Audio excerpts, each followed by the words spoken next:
Welcome everyone. We're here in Maryville, Tennessee in the InfoSystems field office. We're recording episode 6 of The Business of Enterprise IT, a podcast from InfoSystems.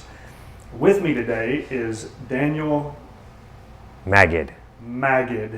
I've pronounced his name wrong several times, and so I was waiting for the direction there. Eventually, it'll sink in. You're not the first. I'm not a name person either. You're so not the first. I might be the worst. But anyway, Daniel Magid with Rocket Software, and Daniel hails from California. Yep. Maybe at the beginning of this episode, we can talk some about what's going on in California right now. But welcome to our podcast. As always, I'm Josh Davis, Marketing Director of InfoSystems and APSU. So, Daniel, California. Let's hear a little bit about where you're from and what you love about being out there. Well, the weather, first of all. Yeah. People ask me, you're in California, do you miss the change of seasons? And I always ask, well, do I not like having good weather all the time? Yeah. So, I think about my friends on the East Coast when it's, in the middle of February and I'm out on a run in my shorts and t-shirt, and I think about them out in the snow, or my friends in Houston in the middle of the summer where, again, we're out taking walks and running and the weather's beautiful and cool and no humidity. So, Yeah. So the weather is great. I love that.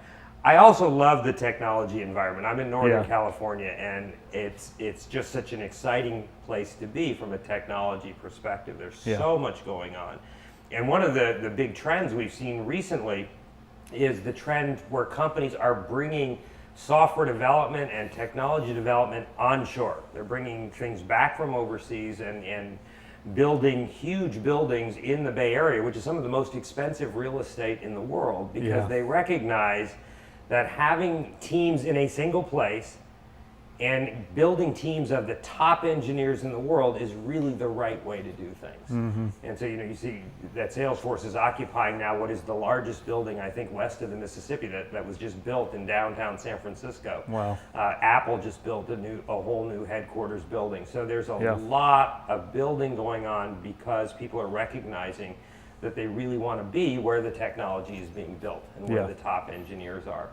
So I like being part of that and being part of those conversations where I get to hear what people are doing. Yeah, and one of the companies that we'll be talking about today, IBM, just went through a phase within, is it the last year, maybe 2 years, where they realigned their work from home initiative to where now they're more focused on having people in offices together, collaborating, as part of a home base, rather than working remotely from anywhere in the country. And I think for a while the remote work, because we had all this exciting new technology that allowed us to stay connected so easily, remote work became just like the go-to thing, the default, especially for the tech industry.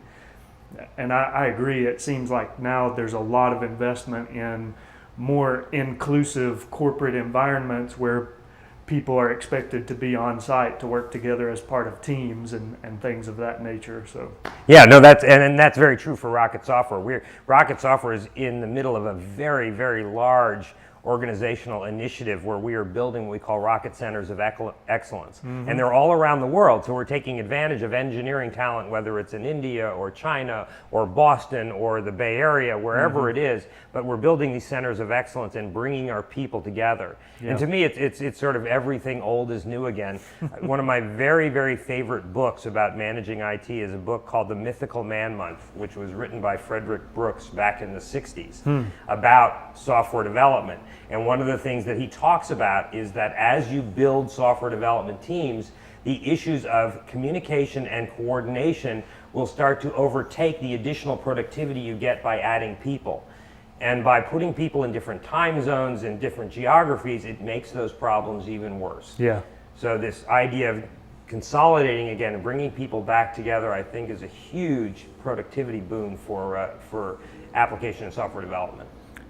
So you said there's a book written about software development in the 1960s? Yep. Is that possible? It is. This was the guy who managed the development of the 360 operating system for IBM. So way back when. We think our sense of time is so warped, right? If you think about how long it's been since really the advent of computers, 70 years ago, to now, it hasn't been very long, and it has revolutionized everything we do. Everything about how people work, how they play, how they interact with each other, how they shop, everything has changed.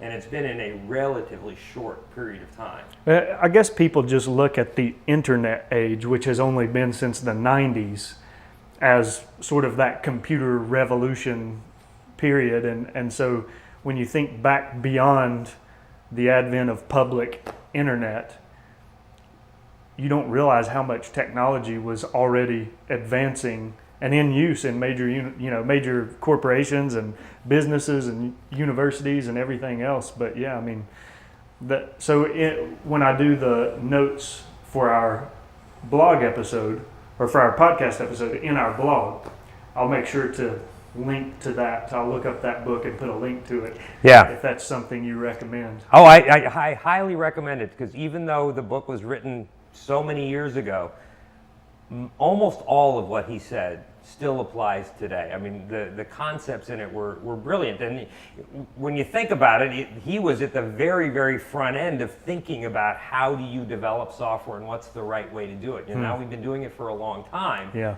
And yet these concepts that he came up with all those years ago absolutely still apply today. And so it's a short book, it's a short read, but I think some of the best insights in how to manage software development. It's amazing how foundational concepts like that will, move across time and still be perfectly relevant years and years, decades, past when they were, but the fads tend to, come and go really quickly. Yes. Yeah.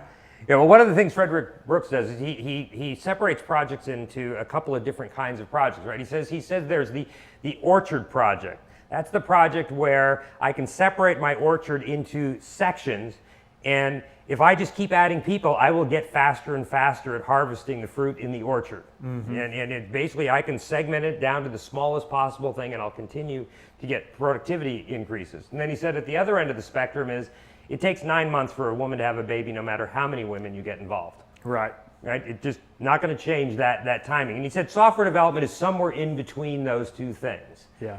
It's not that, gee, I can just keep adding people and I'll get more productive. It's not that, gee, I can only have one person doing it. But somewhere in between is the ideal situation for software development. Yeah, it doesn't really make sense to have someone standing waiting for an apple to grow so that they can pick it. Right. You're going to find out the most efficient way to manage the apple grove or the apple orchard. And right. But I see what you're saying there. But okay, so today's episode of the podcast, we're really looking to communicate. This podcast is intended for the larger companies, upper mid-market, large enterprise companies, and a lot of the content we produce is really for the non-IT personnel to share with them insights about what they should be thinking for their business with technology. And a lot of people try to segment business and technology as these two completely separate things, and the IT department is that group over there that just keeps our systems running so that we can run our business. And if I could say one thing that I've noticed in my time working in the technology industry, it's that the companies that really understand the convergence of business and technology and how one helps the other, enables the other, those to me are the companies that really get it. And the money that they invest is not just on, I need some more storage space to handle all this other data, or we need a new server to run this new application we're going to launch. It's more in terms of how do we maximize all of our technology systems to produce the best outcomes for our business, for our customers, for our partners, for our vendors, all of the entities that interact with your business on a day-to-day basis. So that brings us to the topic of modernization, which we've been talking about. Rocket Software is let's say, would you say a modernization company that uses particular tools to help your customers get to that point of ongoing modernization of their technology systems? Yeah, so Rocket Software, I would say, is both a modernization company and a company that protects the investments our customers have already made in technology. So we want to do both. We want to protect those huge investments that the customers have already made while allowing them to take advantage of whatever the trends are that they need to take advantage of in order to move their business forward. So we want to do both. I love that clarification, because in my career, I've worked for a couple of different types of technology companies. It's I think 4 now that I've worked for in the last 10 years. The 2 most recent, the company I was with immediately before InfoSystems was a software application company. And essentially their goal was to go in and have people switch platforms. A lot of technology companies work in that way. In order to make use of their systems, you're going to have to move off of something that you're already using. And then there's companies out there like Rocket Software and to a large extent InfoSystems, which are, let's help you make best use of the stuff you're already invested in.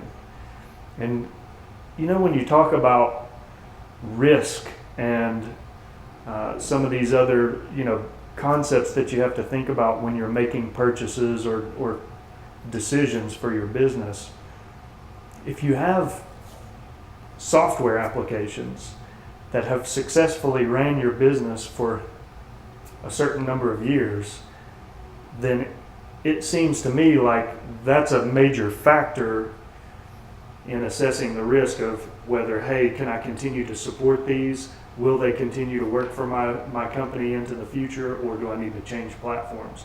Is risk a conversation that you all typically have with customers and prospects? Yes, yeah, risk is certainly a conversation we have with customers, because what oftentimes the business end users don't understand about the applications is how customized they have been made to react to how business is being done. So in every organization where you have IT folks and you have developers, you have thousands and thousands of conversations between the business end users and the IT people that go something like this.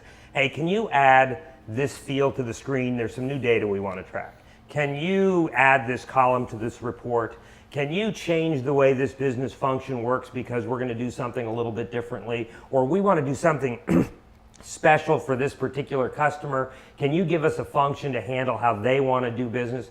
And over time, those applications have been tuned to match how you do business. Mm-hmm. And that knowledge, that domain knowledge of how you do business and how you serve your customers has been built into those systems. Yeah. And when you go out to try to replace it, you might see, you get the shiny object, the mobile user interface or the web user interface, but oftentimes you overlook all of that stuff that's built into that system and how it runs the way your business runs. Mm-hmm. And in fact, one of the Gartner analysts we talked to said that the number one reason modernization projects fails is because the companies have underestimated how much they have built into the systems that they already have. Yeah. I mean, and that was something that I saw a lot with the software company that I worked for in that, when they would go in and do sort of an initial statement of work and assessment, they would do, and the consultants would really do their best to gather all the information that they could possibly get from every user in every department and, get it all compiled so that they wouldn't run into those underestimations and bumps in the road. But it never fails. There are things that did not get uncovered in that initial scoping session. And so after the fact, you run it. And the really scary thing is when some of the information that's uncovered after the fact is stuff that jeopardizes the entire project. And I have seen projects fail, large ERP projects fail, or go from a $500,000 project to a $2 million project because of all that stuff that was uncovered after the fact. Right. Well, and one of the big problems is you're doing things in a way that's counter to how people do software development today. Yeah. Everybody today is moving towards agile environments, and the point of the agile concepts of software development is you do small things quickly. And the reason you do small things quickly is because you constantly want to get user feedback to make sure you're doing the right thing and to stay on track.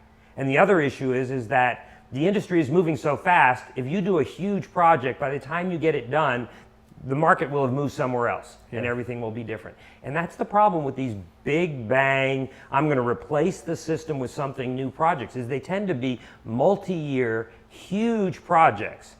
And you don't know today where the market is going to be 5 years from now, and what you're going to need. So you're taking a huge risk by betting on, I'm going to replace the system with something new. You're taking a huge risk that that's actually going to be what you need 5 years from now. Yeah, and I mean, it's not like that cycle stops either. If it's a 2-year project of fully implementing and going live and getting this system tuned to the point where your old system was, then at that 2-year mark, when you've finally gone live, you're probably already looking at, is this still going to support us into the future, or do we need to begin looking at the next project? I mean, it's not like you hit that one perfect point of, hey, everything's in order, we can just cruise for the next 10 years. That just doesn't. No, doesn't modernization really is an ongoing process. It's going to keep happening. Things are going to keep changing. I am absolutely certain that there is the next big thing out there that we don't even know what it is, that's going to revolutionize everything that we do, and we're going to have to react and continue to move these systems forward. So why invest a huge amount of money in replacing something that already works and works really, really well? And that's, again, why I tell customers, focus on what is the problem you are trying to solve. What is it that you want? If what you want is a web user interface, great, let's talk about how to create a web user interface in the most efficient, most effective way possible, which oftentimes means just leverage what you already have to continue to run the function it runs. Forever and ever, rate times hours equals pay. That isn't going to change. That function is not going to change. How you access it and what you do with that data, that'll change. I'm not going to print checks anymore. I'm going to do electronic banking, so that is going to change. But the core function stays the same. So focus on what is it that you want. And so if what you want is a new user interface, let's talk about how to get the new user interface. If what you want is a new workflow for your users, let's talk about how you get that. What's the best and most efficient way to get that?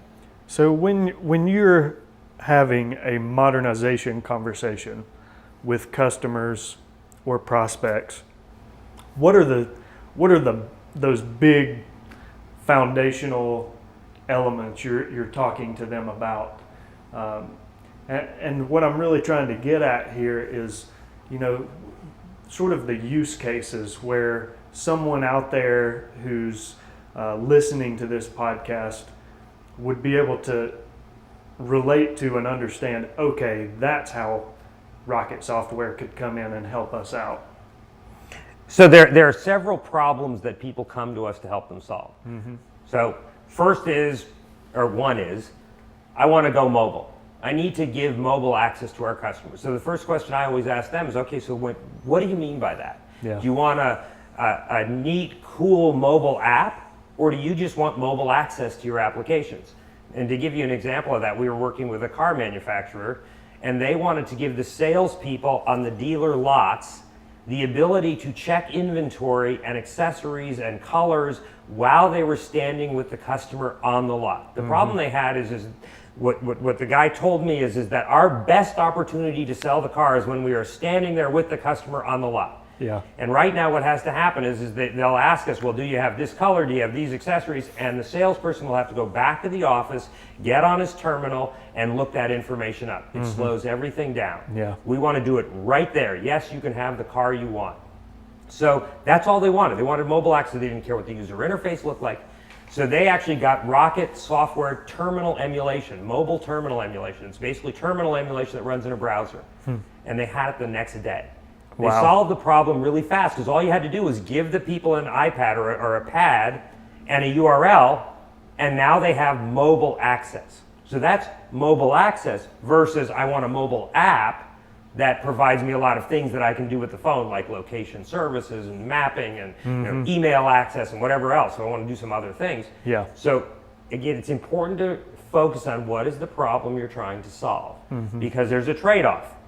It's very, very fast to do mobile terminal emulation if all I want is mobile access. However, if what I really need is a much more sophisticated mobile app, well, it's going to take longer, but I can do a lot more. Right. I can get a lot more out of it. So that's one of the use cases that we get. Makes a lot of sense. Yeah, the other big use case we get is application integration. And that's we have a lot of customers that have service desks or order entry desks where they're accessing multiple systems and they need to get to a lot of data from a lot of different places. What we often find is when we walk in the door, the service desk people or the order entry people have multiple screens up. And they've got sessions connected to a bunch of different systems, both internal for the organization and external to the organization. And a service desk person has to know how to use all those systems to get the data they want. So for example, we had a customer was an insurance company, and when a policyholder would call in with questions about their policy, they had to access internal systems for the company and then external government systems. And they had 11 different applications that they were accessing. So when they would bring in a new person to work on the policy help desk, they would have to train them in all those 11 systems, and they'd have to enter the same data over and over and over again to get into all those systems. What they did is they used one of our software systems that allow you to service enable an application to create web services for each of those applications. And then they created a single web user interface that talked to the web service. So now the policy help desk person, all they need to do is key in the customer information once, and the services then get executed on all those different systems and brings back the data to one screen. Oh yeah. So, Awesome. so they were able to integrate all of those systems and take an 11-step process down to a one-step process and significantly reduce the amount of time it took to respond to their customers. So that was the business problem they were trying to solve. And before I cut you off and go into a different direction, Yeah, sure. are there other big foundational elements that, you know, beyond the mobility and the integration that you typically see when people are talking modernization? Yeah, so there's also the complexity of the environment and how do I simplify it. So the other big issue that people come to us is that, well, now I've got mobile components and I've got web components and I've got IBM I components and I've got Unix components and Linux components, and they all have to talk to each other, and when I move a change into production, I have to make sure it all happens at the same time, and that it's all auditable, so my auditors can come in and see exactly what happened in that kind of a complex environment. Yeah. So they come to us to help them simplify that kind of operational process, Okay. so that they can do that kind of thing as well. You know, and I know we've talked a little bit about the partnership between Rocket Software and APSU, which APSU is a lot of times working with customers who are on IBM Power systems. And so they're either running IBM I, AIX, or Linux on Power.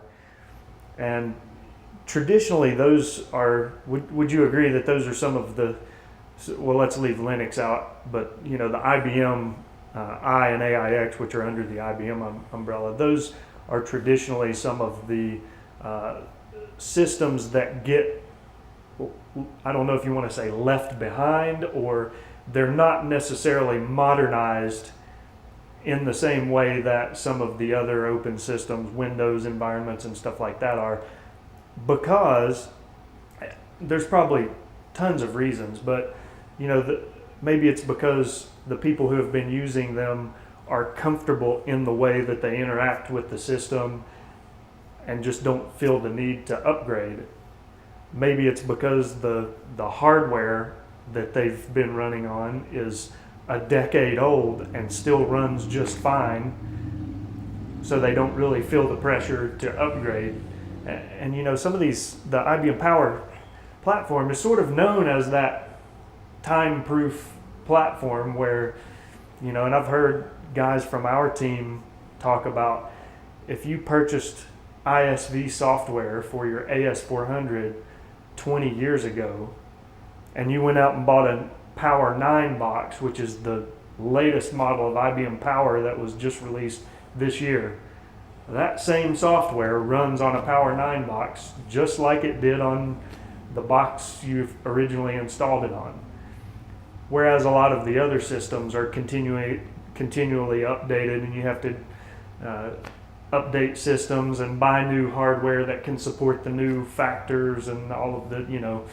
So I completely lost track of where I was going with that thought, but I mean, looping that back in with the modernization piece, APSU tends to do business with customers, or let's call it end users, who may have been running the same systems for a long time, and probably with little pressure to upgrade to something new or to change platforms because it just works. That's sort of the reputation the IBM Power environment has gotten over the years. It just works. I don't have to worry about it. It's just, you know, that I've been told stories where people had servers locked in a closet and they even forgot there was a server there because it had been so long since someone had to, you know, physically access the server. It's just been running for 10 years. We forgot where the thing even was.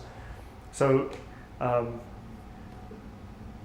the points I'll make about APSU and those foundational core business principles where we're really engaging people on modernization are the personnel that it takes to support their systems, because a lot of companies are running into scenarios where the people who are experts on their system are nearing retirement and trying to decide, okay, what do we do next if this person who's been running our system for the last 25 years decides to retire?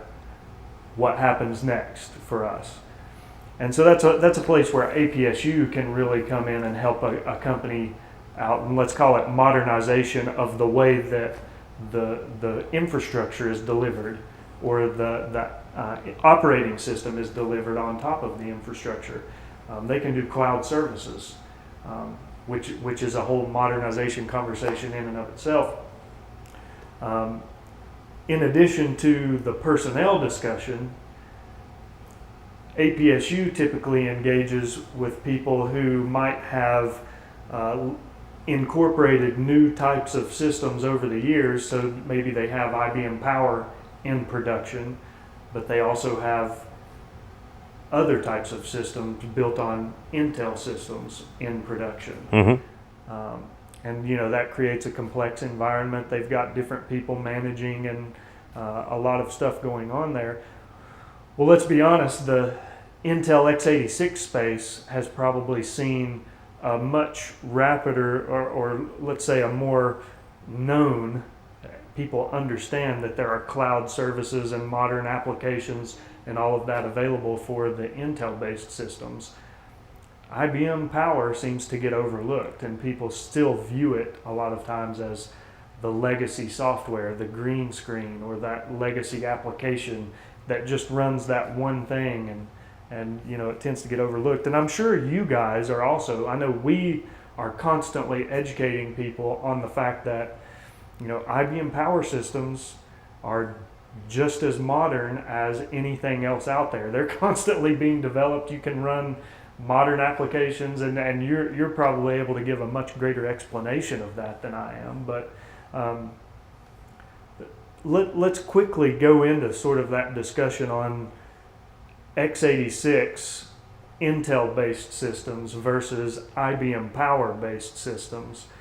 and the modernization of each of those. I know a lot of times we're just sort of trying to reduce the complexity of management for our customers. We want to make it easier for them instead of having to have continuing to invest in their own IT resources, to add new IT team members, to go out and source talent, because it's such a difficult thing to, let's look at the problem with HR, to find the right person that fits your company culture, to deal with the issue of turnover as people come and go, which is a common problem in the IT department, to get people up to speed on new skills. Because let's be honest, if your IT people are so in depth managing your day-to-day IT operation, they don't really have the time to go out and keep their skills sharp on all of the new technologies that are coming out. So, really what InfoSystems and APSU has found a lot of success in is onboarding those people and delivering IT as a service. Maybe it's delivering their infrastructure as a service and their people manage everything on top of the infrastructure. Maybe it's delivering Linux or IBM I or AIX platform as a service, and so they're only managing the application that's on top. And there's a lot of other components of IT that we can support and manage too. But when we're talking about modernization, I think there's it's a really nice balanced point between Rocket Software and a lot of the focus that you all have, and InfoSystems and APSU and a lot of the focus that we have. Any thoughts you'd like to add in there? I know I kind of just ran down. Yeah, no. I think you put your finger on what is the number one concern of IBM I users out there. I spoke at the executive conference at the Common IBM I conference this year, and the number one concern of the executives, so this is the business executives who are at that conference, was, what do I do about personnel? The IBM I skill base is retiring, as you said. And how am I going to manage these systems when the people who know how to manage them are gone? We had one of the people said to me, we have one person running our IBM I systems, he's 75 years old. Yeah. What are we going to do? And that's the sort of the good news, bad news of what IBM has done, in that they have guaranteed that the systems, that they will never make you obsolete, so you can continue to run the system the way you ran the system back in the 1980s. And you can get comfortable doing that, and that's what I think has happened. So the business users, a lot of times what's happening is they're going to say, we need to get rid of this system because we don't have the people who are going to maintain it. We got to get something in that we can continue to maintain. Yeah. And again, I get back to my, sort of my mantra of focus on what is the problem you're trying to solve. The problem you're trying to solve is you're worried about how am I going to manage these systems as the people who know how to manage them retire. And certainly one of the key trends that's emerging right now are service providers who are basically creating those people who are staffing up those things and then managing systems for customers, either on an outsourcing basis where they have the hardware and are hosting it for the customers, or where they're remotely managing the customer system. That is certainly one of the solutions to that problem. Yeah. Now, I think there's another solution to that problem, which is the longer term thing that's going to happen one way or the other, and that is eventually those old code bases will have to be replaced. But I don't think you do that by starting with, let's go replace the code. The first thing you want to do is figure out, okay, what is the user experience we want to have? Where do we want to be? How do we want this infrastructure to be managed? So get that figured out, and you do that by building modern user interfaces, using these tools that will do that for you very, very easily, building new workflows using services. And then once you've created that, then you start to replace the underlying code. And again, service providers can help you do that kind of thing. And eventually you will replace that code with services-oriented architecture, but that's going to be something that's going to happen over many decades. That's not something you want to try to do over the next few years, because it isn't going to work. Yep. It's interesting to me that I would guess, and I don't know this for sure, but I would guess that a lot of executives, business decision makers at some of the larger companies out there view technology providers like Rocket Software, APSU, as, sort of let's just say a sales organization that really wants to just come in and sell me something. And it's disappointing to know that perception exists out there, because when I look at Rocket Software and APSU, I really see solutions organizations that at the core really want to listen to the companies, understand what their biggest challenges are, understand where they, like you say, where they really want to be, what are those end results or outcomes or the scenario that you would ideally like to run your business in, and figure out how we can help you get there. And it's not always a huge part of what they end up doing. Maybe it's all of what they end up doing, or a big part of it. And when I say that, what I mean is, we might engage with a prospect or a customer and start talking about have more of the solutions conversation, and it ends up that the amount of business we do with them is really small, because that's all that made sense. Mm-hmm. Or it could end up being that we do a lot of business with them over a number of years, because that ended up being the best thing for their company.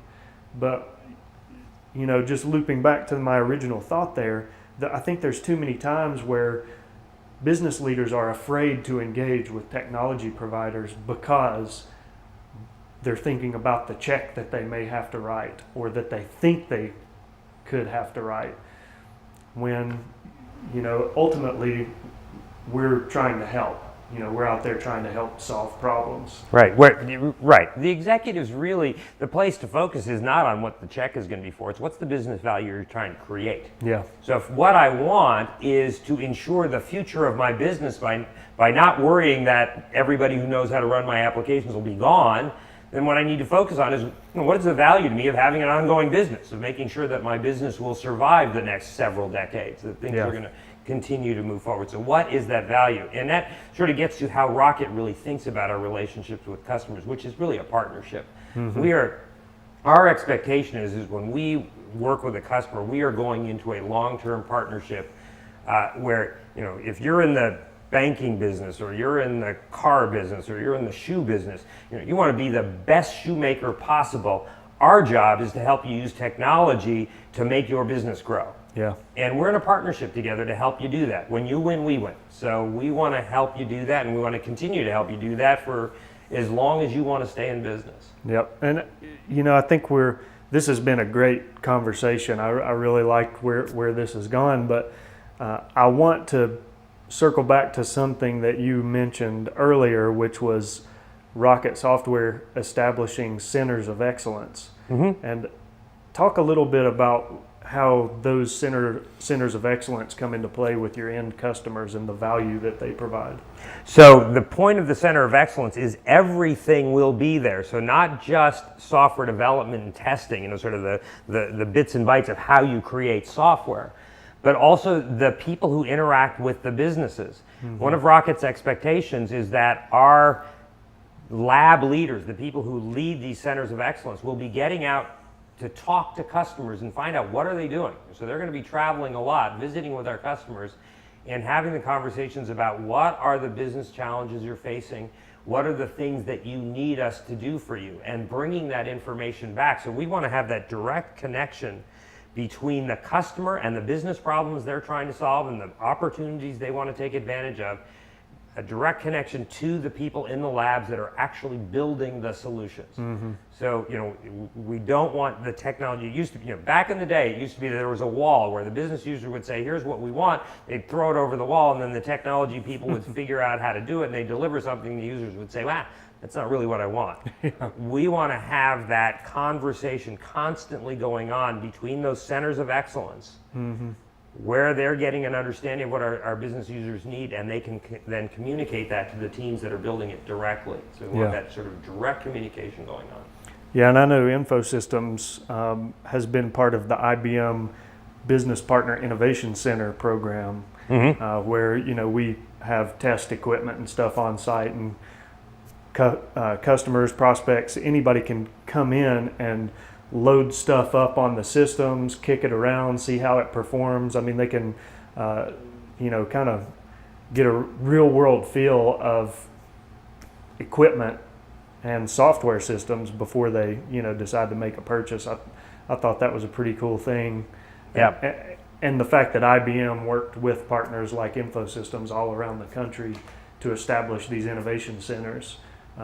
Similar concept. The closer the vendor or the technology owner and the partner who is providing the services, maybe doing implementations, and the customer, the closer that those three entities can work together, the better, obviously. Yeah. So and I would add in IBM to that. So for our customers who are IBM users, I spend a lot of time up in Rochester with the Rochester labs, and our executives spend a lot of time talking to IBM executives. IBM is probably our single most important partner, where we spend a tremendous amount of time understanding what is the direction that IBM is going, to make sure that we are aligned with IBM, with our customers, with the trends in technology, so that we're all moving together and forward together. Yeah, it's cool.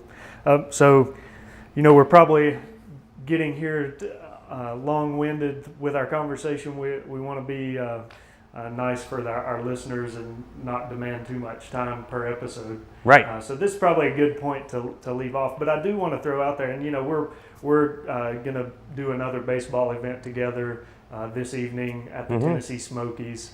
And so that's what brought you here to Knoxville, Tennessee. Right, looking forward to it. And I just want to encourage, the companies who are out there who are looking at those modernization initiatives and looking for the right partners to bring in to help, not just with the project that's coming up next, but for the next however many years to help your company, get and stay at that cutting edge where you want to be,